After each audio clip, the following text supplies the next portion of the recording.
of all, I would like to congratulate Dr. Villas, Dr. Philip Maskalamas, for having this wonderful camp in our area, in my constituency.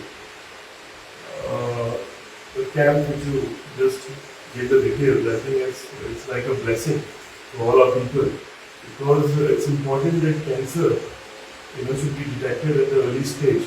And if it is detected at the early stage, you can, I think, get the remedy on it. So it is always helpful. So I'm really happy that we are having conducting this camp here.